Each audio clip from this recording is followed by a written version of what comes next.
Chairman بلدیہ وسطی ریحان ہاشمی کی جانب سے صحافیوں کے اعزاز میں افطار پارٹی کا اہتمام کیا گیا، جس میں صحافیوں کی بڑی تعداد نے شرکت کی، جبکہ MQM پاکستان کے سربراہ ڈاکٹر فاروق ستار اور سابقہ ممبران قومی اسمبلی نے خصوصی شرکت کی۔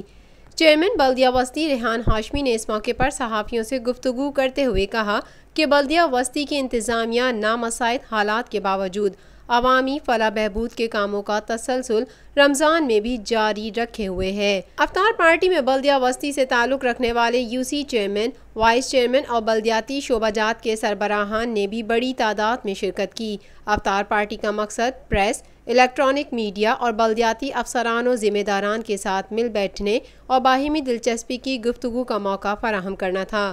تقریب میں صحافیوں سے گفتگو کرتے ہوئے MQM کے سربراہ ڈاکٹر فاروق ستار نے الیکشن کمیشن سے مطالبہ کیا کہ انتخابات میں نامزدگی فارم جمع کرانے کے طریقہ کار کو سہل بنایا جائے اور اسکروٹنی کے لیے کم سے کم 10 دن کا وقت دیا جائے۔ ہم نے آج تک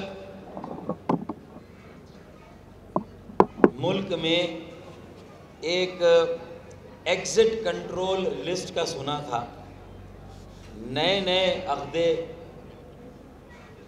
کھل رہے ہیں، نئی چیزیں سامنے آ رہی ہیں اور ایسا محسوس ہوتا ہے کہ ایک انٹری کنٹرول لسٹ بھی ہے۔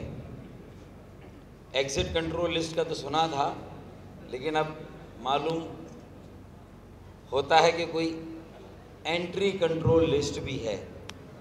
الیکشن کمیشن آف پاکستان کی طرف سے جو کاغذات نامزدگی داخل کرانے کے لیے 3 دن کا اضافہ کیا گیا ہے، یہ اچھی بات ہے، خوشائن بات ہے، ہم اسے ویلکم کرتے ہیں، لیکن ہم یہ سمجھتے ہیں کہ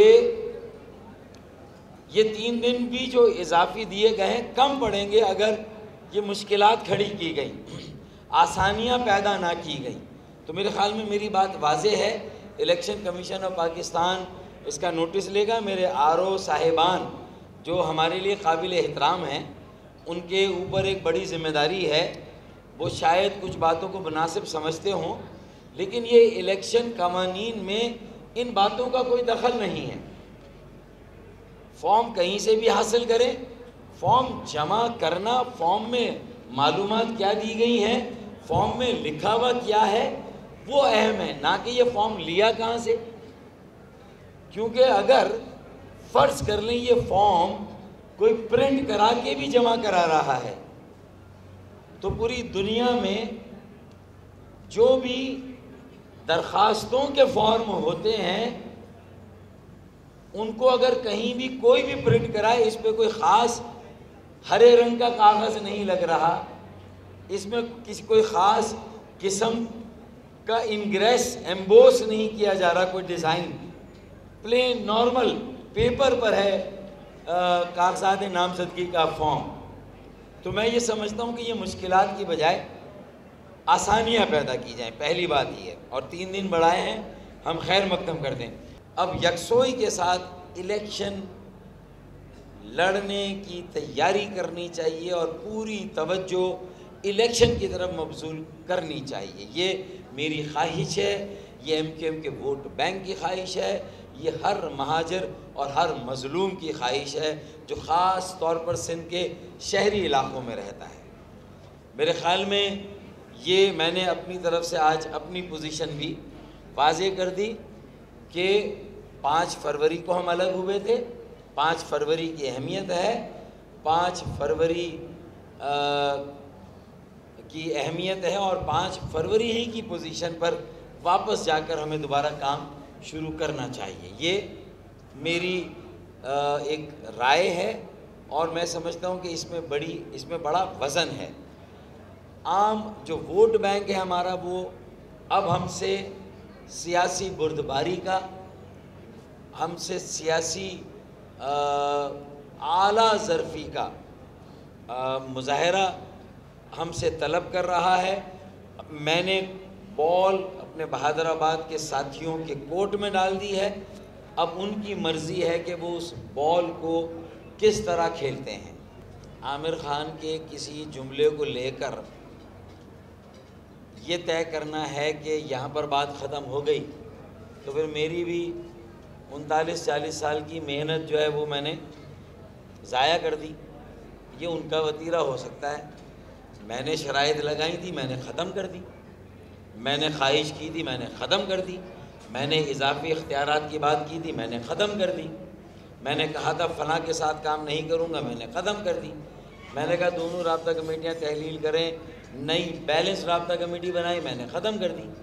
تو میں اپنے اس عمل کو جاری رکھوں گا، اور وہ بھلے کچھ بھی کہیں، عوام کو دیکھنا ہے.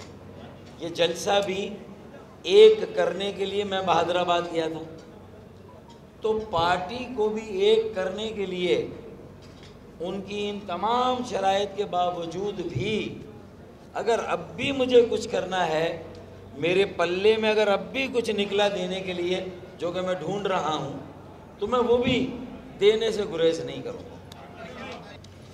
ووٹ لے کے ماضی میں ہم نے اپنی کسی منزل کا تعین نہیں کیا کہ ہم کوٹا سسٹم کو ختم کرنا چاہتے ہیں. وہ ختم ہوا، لیکن ابھی بھی وہ قائم و دائم ہے. اس لیے کہ کوٹا سسٹم نہ بھی ہو تو نوکری دینے کا اختیار دینے کا اختیار، بلدیاتی اختیار دینے کا اختیار، بلدیاتی وسائل دینے کا اختیار، ملازمتیں دینے کا اختیار، تعلیمی اداروں میں داخلے دینے کا اختیار، ان کی پالیسیاں بنانے کا اختیار، واٹر بورڈ کا اختیار، بلڈنگ کنٹرول کا اختیار، ماسٹر پلان کا اختیار، سالڈ ویسٹ مینجمنٹ کا اختیار. یہ سارا کا سارا طاقت کا منبع صوبائی حکومت اور وزیر اعلیٰ ہے، جس کا ہاتھ دینے والا ہے. ہمارا ہاتھ اتنے الیکشن لڑنے اور جیتنے کے بعد بھی لینے والا ہے. پتہ یہ چلا کہ آئین میں جب تک ہمارا ہاتھ بھی دینے والا نہیں بنے گا، اس ووٹ کی عزت ہم نہیں کرا سکتے. ہمیں بھی ووٹ کی عزت کرانی ہے. وہاں بھلے پی ایم ایل این کے جو بڑے ہیں انہوں نے بھی یہ نعرہ لگایا ہے، لیکن اب ہمیں اپنے ووٹ کی عزت اس طرح کرانی ہے کہ اب ووٹ لینے کے بعد ہمارا ہاتھ لینے والا نہ ہو، ہمارا ہاتھ دینے والا ہو.